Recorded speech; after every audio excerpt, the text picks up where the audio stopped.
Hello again. So today what I want to talk about is compassion and our approach to ourselves when we're feeling anxious. So welcome to my Good Enough Mums page. So what got me thinking about Christmas and anxiety was this week on Saturday we went Christmas shopping and we spent, our money that we'd got ready for Christmas on various presents. But in the evening, I began to feel quite worried about how much we'd spent, even though I'd actually allowed that I'd budgeted for it. And I had a feeling that I would be waking up in the night, and sure enough, sort of 3 or 4 a.m, I was awake, worrying about it, quite frankly. And if any of you have looked at my stuff in the past, you'll see I do read up and know quite a lot about sleep, because that's often how anxiety affects me. I wake up in the wee small hours and stuff starts running through my head. And so that was what was happening on Sunday morning. And I lay in bed for a while and practiced some of my breathing techniques. And eventually what came to mind was a real sense of self-compassion, because I remembered that the reason I'm feeling anxiety, as Paul Gilbert says, I've got a tricky brain. And our brains are designed to deal first and foremost with threat. It's a really basic need to keep ourselves safe. And with anxiety, what is happening is we are actually in that part of our brain that is dealing with threat. And as humans, because we're able to think, we actually ruminate on threat. And I realised as I lay there worrying, what came to me was the understanding that this was just my brain trying to look after me. And the anxiety, that's where it was stemming from, is actually stemming from that place of self-protection and self-care.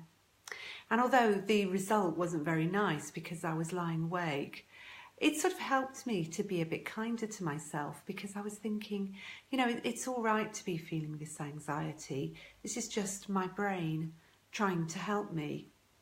And somehow understanding that enabled me to actually let go of the anxiety itself, because I realised that it's actually probably, in a sense, I didn't need to be anxious. It was just my brain working overtime. And so I could let go of the anxiety.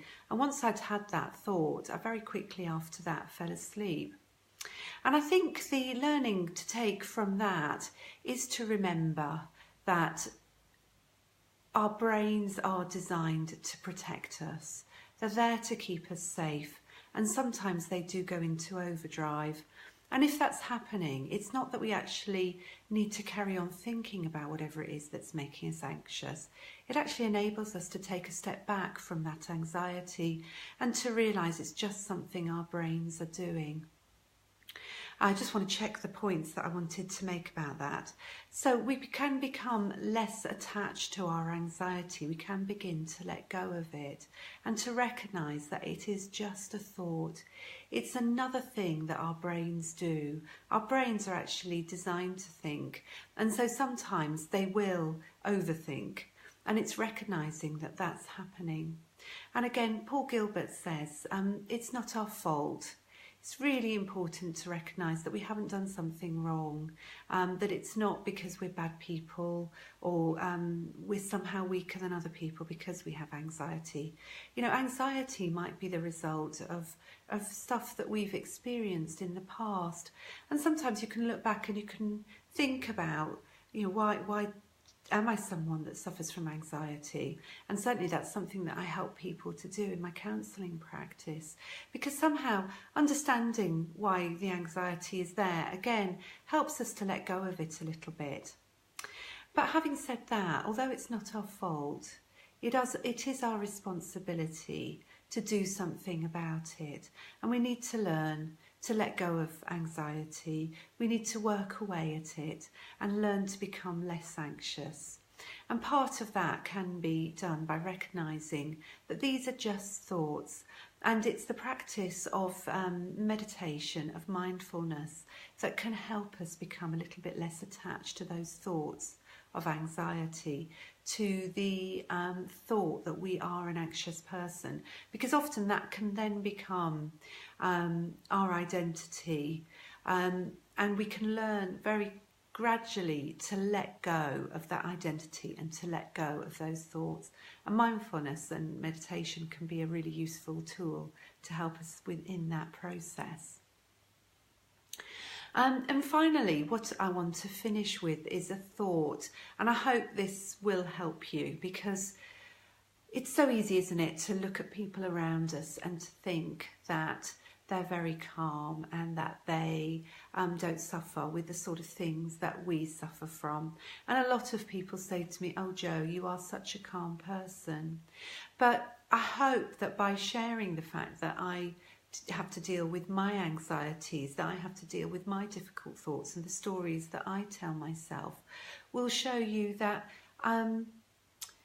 many of us, I'm not going to say everybody, because maybe there are people out there who don't suffer in the same way, but many of us actually do suffer with these anxieties and with depression and with sort of mental health difficulties.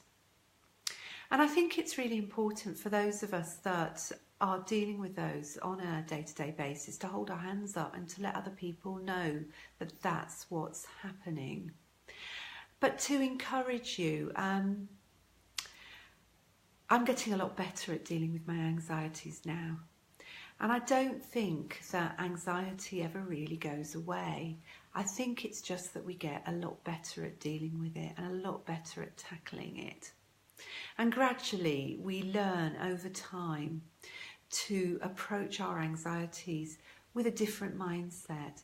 And when that happens, we are just becoming more efficient at dealing with anxieties. Those thoughts are always going to arise. It's just that we get better at being able to let go of those thoughts more quickly. And in that way, we actually begin to feel a lot less anxious. And so people say to me, "Oh, you're really calm." And I have a sort of a bit of an inward smile about that, because I may come across as very calm, but I certainly do have my moments. And so it's about being able to approach our anxiety in a different way, to be practice in how to deal with it. And gradually over time, we get better at feeling anxious less. And then you do begin to come across as calm, because you actually are calm a lot more of the time. So I'm going to leave you with that thought. I'm not sure yet if I'm going to be here next week or not, as it's getting quite close to Christmas. I'm going to try, but if I don't make it, all the best for Christmas. And I will be publishing my thoughts about this subject in my blog, which is at thegoodenoughmum.com/blog. Thanks very much for watching. Bye. Sorry, hi Leanne, I've just seen you. Bye.